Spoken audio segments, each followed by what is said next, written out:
Hello friends, welcome to all. Today we will discuss about construction of the circle diagram of induction motor. यानी कि induction motor जो है उसका circle diagram के बारे में हम आज लोग बात करेंगे।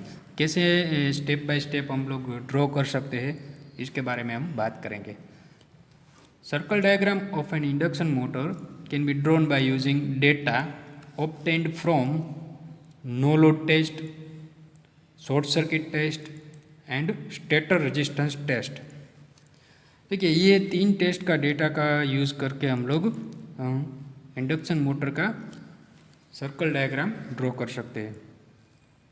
अब क्वेश्चन ये कि सर्कल डायग्राम क्यों ड्रॉ करते हैं, क्या इसमें से हमें क्या मिलेगा। तो all the parameters induction motor का जो है वो हम लोग फाइंड कर सकते हैं थ्रू सर्कल डायग्राम। यानी कि जो भी कैरेक्टरिस्टिक्स या पैरामीटर है इंडक्शन मोटर के वो सब हम सर्कल डायग्राम में से फाइंड कर सकते हैं। तो ये बहुत ही इम्पोर्टेंट टॉपिक है इंडक्शन मोटर के लिए। अब हमने ऑलरेडी नो लोड टेस्ट और शॉर्ट सर्किट टेस्ट का वीडियो हमने अपलोड कर दिया है, तो आपको पता है नो लोड टेस्ट क्या है और short circuit test. Short circuit test का दूसरा नाम है ब्लॉक्ड रोटर टेस्ट। तो दोनों एक ही है, ठीक है। ब्लॉक्ड रोटर टेस्ट भी कई बार लिखते हैं और कई बार शॉर्ट सर्किट टेस्ट भी लिखते हैं। हमने यहाँ पे शॉर्ट सर्किट टेस्ट रखा है। और तीसरा है स्टेटर रेजिस्टेंस टेस्ट। तो इस टेस्ट का जो भी हमें आउटपुट मिलेगा, यानी कि जो भी डेटा मिलेगा उस डेटा का यूज़ करके हम लोग ये सर्कल डायग्राम कंस्ट्रक्ट कर सकते हैं। इसके लिए डिफरेंट स्टेप्स हमें फॉलो करने होते हैं। तो पहला स्टेप क्या होगा, step 1, from no load test I0 and φ0 can be calculated. I0 यानी कि no load current and φ0 is the angle when no load. तो ये देखिए एंगल की इसमें क्या ज़रूरत है। जो सर्कल डायग्राम है इसमें हम लोग जो यूज़ करेंगे वो क्या होगा, वेक्टर होगा। डिफरेंट वेक्टर्स का यूज़ करेंगे। तो हम लोग जानते हैं कि वेक्टर में मैग्नीट्यूड और फेज दोनों की रिक्वायरमेंट रहती है। तो इसलिए हम लोग I0 एंड φ0 फाइंड करेंगे। एंड हमारे पास I0 और φ0 आ जाएंगे। उसके बाद क्या करना है, from that we can draw vector for I0। It can be led of lagging φ0 behind the applied voltage. यानी कि जो अप्लाइड वोल्टेज है वहाँ से φ0 जितना लेगिंग होगा I0 का वेक्टर, ठीक है। तो देखिए इसमें अब थियरी में आपको ऐसा पता नहीं चलेगा कैसे ये लेगिंग होगा और कैसे होगा, लेकिन हम लोग क्या करते हैं ड्रॉ कर लेते हैं सर्कल डायग्राम। तो आपको पता चल जाएगा कि कैसे ये φ0 जितना लेगिंग है। यहाँ पे हम लोग ड्रॉ करेंगे। पहले क्या करना है, दो एक्सिस हम लोग ले लेते हैं।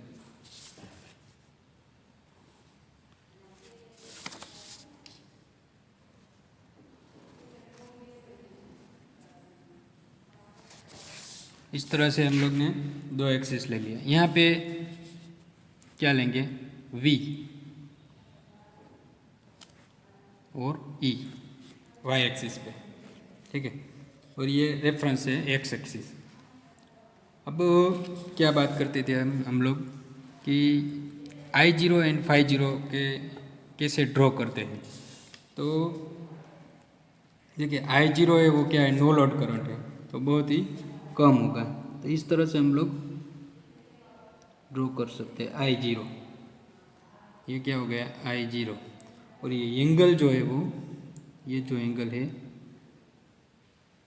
वो कितना होगा φ0 जितना। ये दोनों डेटा जो है वो हम लोग नो लोड टेस्ट में से फाइंड कर सकते हैं, ठीक है। तो इस तरह से हम लोग ये स्टार्ट कर सकते हैं सर्कल डायग्राम ड्रॉ करने के लिए। और ये देखिए ये हम लोग जानते हैं कि ये वोल्टेज से लेगिंग है φ0 जितना है। I0 जो है वो वोल्टेज से लेगिंग में है।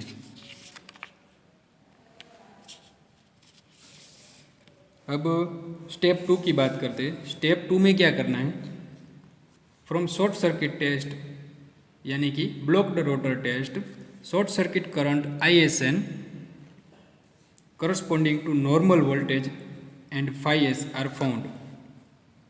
देखिए आई एस यानी कि short circuit current, but I S N यानी कि short circuit current corresponding to normal voltage. ठीक है, तो इस तरह से हम लोग ये आई एस एन का यूज़ करेंगे और उसका एंगल जो है फाई एस उसका यूज़ करेंगे। तो वो कैसे हम लोग करेंगे ये देखते हैं। देखिए यहाँ पे क्या है ओ, अब क्या करना है, O A is equal to I S N in magnitude and phase. तो यहाँ से हम लोग ये ड्रॉ कर सकते हैं।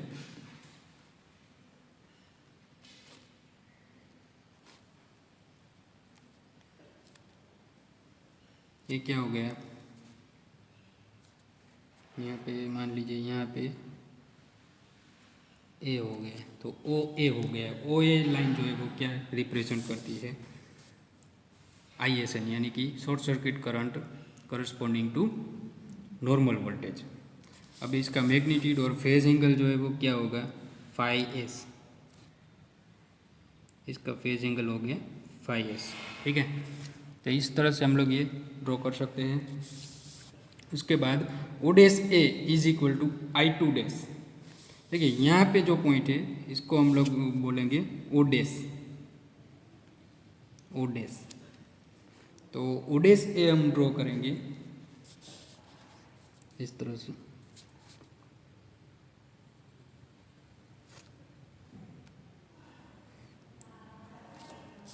ठीक है, अभी हम लोग स्केल के ऊपर ड्रॉ नहीं कर रहे, सिर्फ समझने के लिए ऐसे ही ड्रॉ करते हैं। लेकिन आपको क्या करना है, स्केल का यूज़ कर सकते हैं, तो स्केल के ऊपर से हम लोग ये ड्रॉ कर सकते हैं।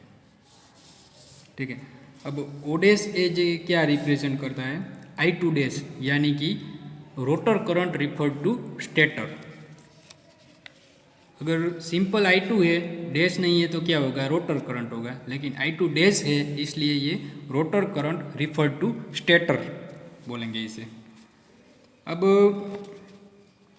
इसके ऊपर से ये हम लोग जान सकते हैं कि ये ओ डैश और ए ये दोनों जो पॉइंट है वो कहाँ होंगे, सर्कल के ऊपर आएंगे।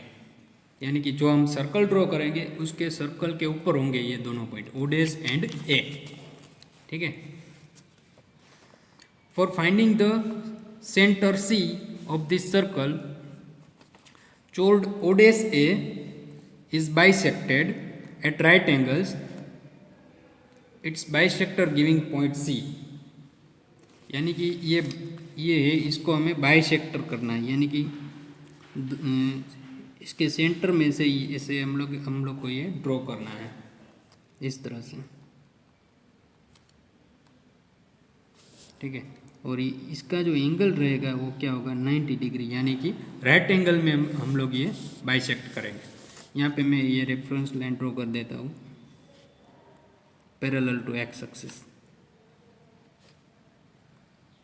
ठीक है, तो ओ डैश ए को बाइसेक्ट करेंगे राइट एंगल में, तो हमें यहाँ पे एक पॉइंट मिलेगा, ये पॉइंट होगा सेंटर सी। ठीक है, अब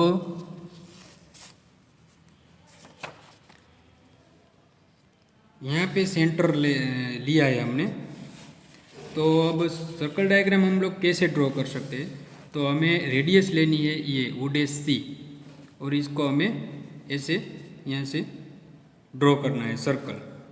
मैं अभी कर देता हूँ ड्रॉ, यहाँ तक आएगा। ठीक है, ये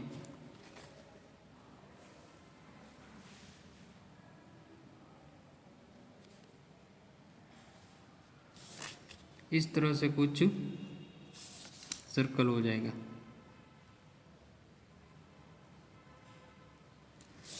तो ये हो गया सर्कल। यहाँ से हमें क्या करना है, ये रेडियस क्या रखनी है, ओ डैश सी। इस तरह से हम लोग ये ड्रॉ कर सकते हैं। ठीक है, अभी हमने ये ऐसे ही ड्रॉ किया है फ्री हैंड, लेकिन आप लोग स्टेशनरी का यूज़ कर सकते हैं डिफरेंट, और ये ड्रॉ कर सकते हैं। अब यहाँ पे जो पॉइंट मिलेगा उसे हम बोलेंगे D.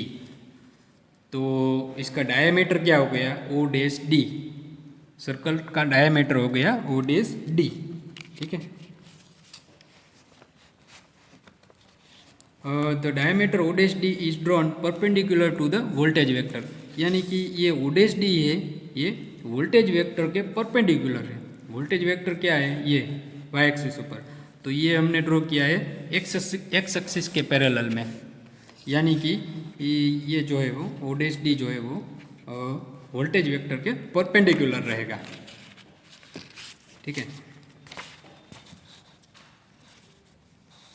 Now it is recommended that the scale of current vectors should be so chosen that the diameter is more than 25 centimetre. देखिए ये एक ऐसा कुछ रूल नहीं है, लेकिन अगर ये 25 सेंटीमीटर मिनिमम 25 सेंटीमीटर का ये सर्कल का डायमीटर रहेगा तो हम लोग डिफरेंट क्वांटिटीज़ इजीली फाइंड कर सकते हैं और ये देख सकते हैं। इसलिए ये रिकमेंड करते हैं कि आप जो है वो स्केल ऐसे चूज़ कीजिए कि इसका डायमीटर क्या है 25 सेंटीमीटर एटलीस्ट हो तो अच्छा रहेगा। ठीक है, अब यहाँ पे लिखा है कि with centre C and radius C O dash the circle can be drawn, जो हमने ड्रॉ कर दिया है। O dash A is known as the output line. अब देखिए ये जो ओ डैश ए हमने जो ड्रॉ किया वो क्या है, आउटपुट लाइन है। मैं लिख देता हूँ यहाँ पे आउटपुट लाइन। ठीक है, तो इस तरह से आउटपुट लाइन हमने ड्रॉ कर दी है। अब आगे बात करते हैं।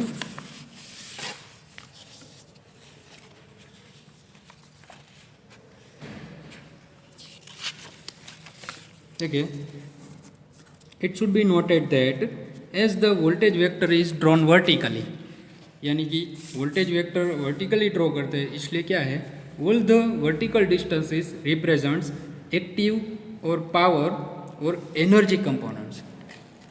ठीक है, वोल्टेज वेक्टर वर्टिकल है, इसलिए वर्टिकल डिस्टेंसेस जो भी है उसे हम रिप्रेजेंट करेंगे या तो एक्टिव या पावर और एनर्जी कंपोनेंट में। तो ये 2 स्टेप कंप्लीट हो गया। अब हम लोग बात करते हैं स्टेप 3 के बारे में। स्टेप 3 में क्या होगा, टॉर्क लाइन हम लोग ड्रॉ करेंगे। टॉर्क लाइन, टॉर्क लाइन क्या है, this is the line which separates the stator and rotor copper losses.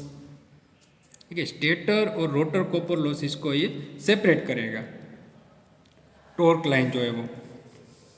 तो वो कैसे ड्रॉ होगी देखते हैं अभी। देखिए यहाँ पे जो ए आया है, ए, वहाँ से हम लोग क्या करेंगे, यहाँ पे कुछ आएगा, ये यहाँ से इसे ड्रॉ करते हैं वर्टिकल लाइन।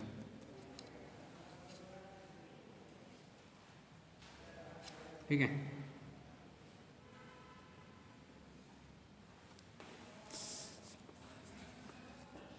और ये वर्टिकल लाइन के ऊपर ऐसे ऐसा करके हम लोग ये ड्रॉ कर सकते हैं टॉर्क लाइन।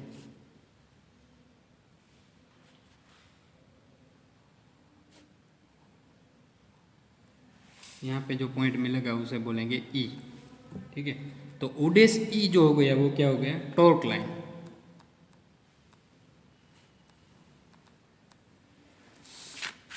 देखिए यहाँ पे हम लोग देख सकते हैं ओ डैश ई।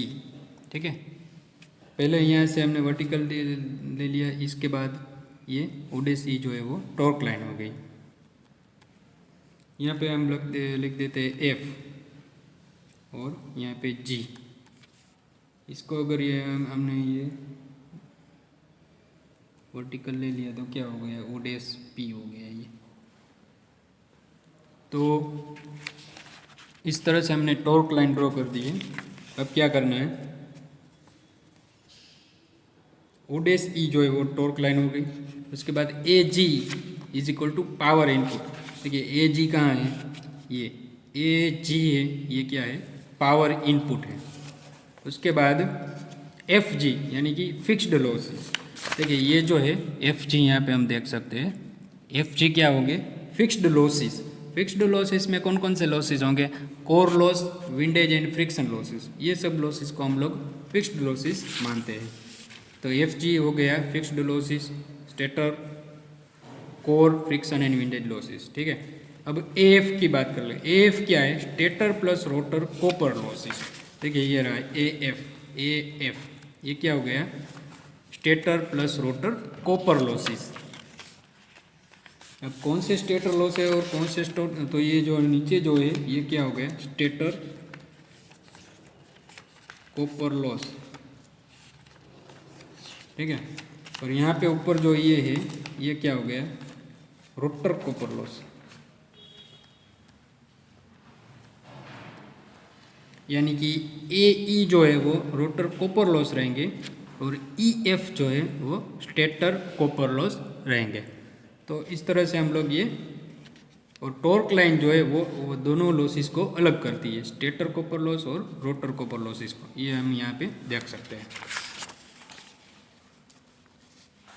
अब पॉइंट E कैसा होगा, कैसे मिलेगा हमें इसका? ये AE अपॉन EF यानी कि AE upon EF is equal to rotor copper loss upon stator copper loss, ऐसा हमें करना होगा। अब देखिए रोटर कॉपर लॉस क्या है, कैसे फाइंड कर सकते हैं? तो हमें पता है कॉपर लॉस जो है वो I2R लॉसेस होते हैं। तो रोटर कॉपर लॉसेस की बात करें तो I2² इंटू R2 होगा, और 3 फेस है इसलिए 3 लेना पड़ेगा, ठीक है। तो स्टेटर कॉपर लॉस और रोटर कॉपर लॉस दोनों को फाइंड करके इसमें पुट कर देंगे तो इसके ऊपर से हम लोग ये पॉइंट E फाइंड कर सकते हैं, ठीक है। मान लीजिए कि इसका आंसर 1 आ गया तो क्या होगा? AE is equal to EF हो जाएगा, यानी कि ये सेंटर में आ जाएगा। अगर ऐसा नहीं है तो जनरली क्या होगा? स्टेटर कॉपर लॉसेस कम होंगे और रोटर कॉपर लॉसेस ज़्यादा होंगे। तो ये पॉइंट जो है वो जनरली नीचे की तरफ ज़्यादा रहेगा, ठीक है।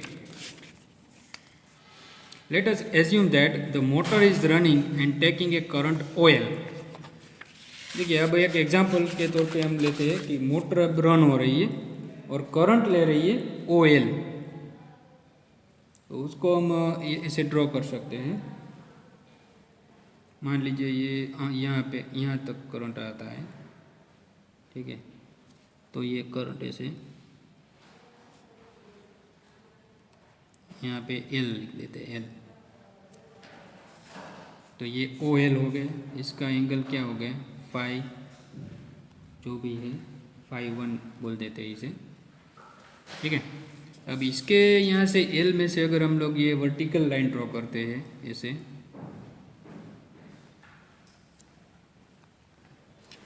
ठीक है। यहाँ पे नाम दे देते हैं, ये हो गया M, यहाँ पे हो गया N, यहाँ पे आ गया J और उसके बाद हो गया K, ठीक है। ये कुछ हमने नाम दे दिए। अब क्या कर सकते हैं इसमें हम लोग? देखिए यहाँ पे आप देख सकते हैं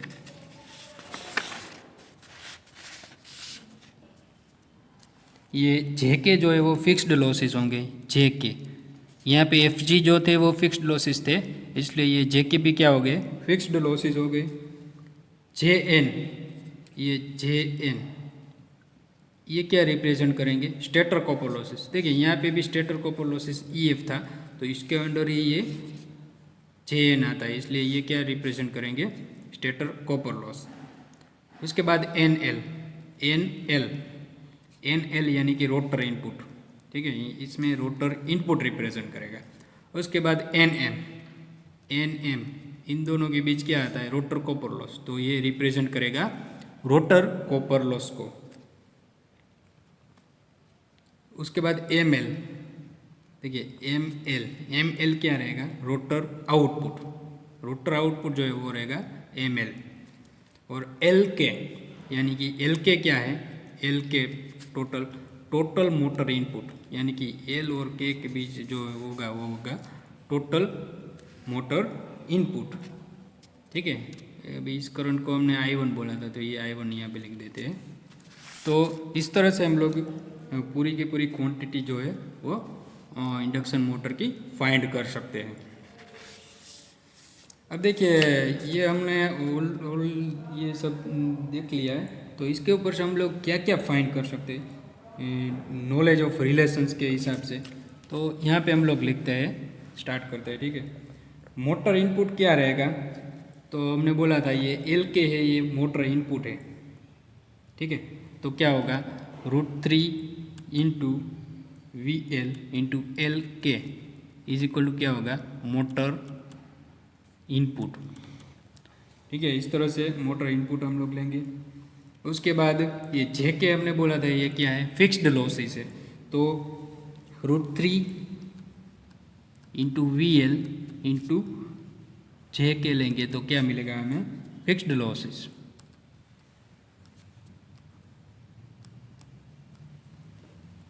उसके बाद स्टेटर कॉपर लॉसेस की बात करते हैं तो क्या होगा, जे एन लेंगे, जे एन, ठीक है। √3 into V L into J N is equal to stator copper loss.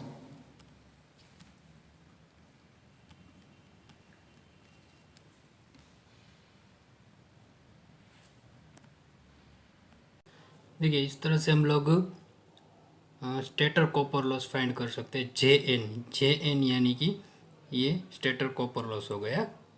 उसके बाद रोटर कॉपर लॉस की बात कर लेते हैं। देखिए, ये एम एन जो है वो रोटर कॉपर लॉस रहेगा। यहाँ पे देखिए हमने ए ई जो था वो रोटर कॉपर लॉस था, और इसी के अंडर ये एम एन आता है। तो √3 into V L into M N is equal to rotor copper loss होगा, ठीक है। इस तरह से हम लोग रोटर कॉपर लॉस फाइंड कर सकते हैं। अब टोटल लॉस की बात करें तो क्या होगा, एम के उसके अंदर दोनों ही आ जाएगा, रोटर कॉपर लॉस और स्टेटर कॉपर लॉस, और ये फिक्स्ड लॉसेस भी आ जाएगा। तो ये जो एम के जो है वो क्या होगा, टोटल लॉस। तो इसको हम कैसे डिफाइन कर सकते हैं, M √3 V L into M K is equal to क्या हो जाएगा, टोटल लॉसेस। इसके अंदर copper loss, stator rotor copper loss, stator copper loss और फिक्स्ड लॉसेस भी आ जाएंगे। अब मैकेनिकल आउटपुट की बात करें तो ये एम एल जो है वो है मैकेनिकल आउटपुट, यानी कि √3 V L into M L is equal to mechanical output रहेगा, ठीक है। तो इस तरह से हम लोग मैकेनिकल आउटपुट फाइंड कर सकते हैं। उसके बाद √3 V L into N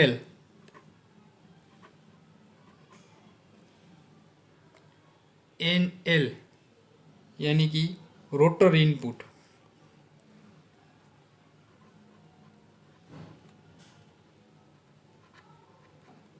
and ये जो रोटर इनपुट जो होता है वो डायरेक्टली टॉर्क के प्रोपोर्शनल में होता है, यानी कि it is proportional to torque. अब एफिशिएंसी कैसे फाइंड कर सकते हैं, तो हम लोग जानते हैं efficiency is equal to output upon input. अब इसमें आउटपुट क्या है, एम एल, और इनपुट क्या है, एन एल। तो इस तरह से हम लोग एफिशिएंसी फाइंड कर सकते हैं। अब स्लिप फाइंड करनी है अगर हमको, स्लिप एस, तो कैसे करेंगे, M N upon N L, यानी कि rotor copper loss upon rotor input. इस तरह से हम लोग स्लिप फाइंड कर सकते हैं। पावर फैक्टर अगर फाइंड करना है तो कैसे करेंगे? एल के अपॉन ओ एल। ठीक है, यहाँ पे एल के है, अपॉन क्या लेना है? O L. ये लेंगे तो क्या होगा? मिलेगा हमें पावर फैक्टर मिलेगा। तो इस तरह से हम लोग पूरा का पूरा मोटर का पैरामीटर्स जो भी है, कैरेक्टरिस्टिक्स, ये हम लोग फाइंड कर सकते हैं सर्कल डायग्राम से। So we can say that at least theoretically it is possible to obtain all the characteristics of an induction motor from its circle diagram। देखिए, कुछ क्वांटिटी ऐसी होती है जो प्रैक्टिकली थियोरेटिकली हम लोग फाइंड कर सकते हैं, प्रैक्टिकली पॉसिबल नहीं होती है, बट हम लोग ऑलमोस्ट सारी इंफॉर्मेशन जो है इंडक्शन मोटर की, वो सर्कल डायग्राम के थ्रू हम लोग इस तरह से फाइंड कर सकते हैं। और ये ड्रॉ करने का भी हमने मेथड देख लिया, इसका कंस्ट्रक्शन जो है वो भी बहुत ही इजी है। तो इस तरह से ये हम कर सकते हैं।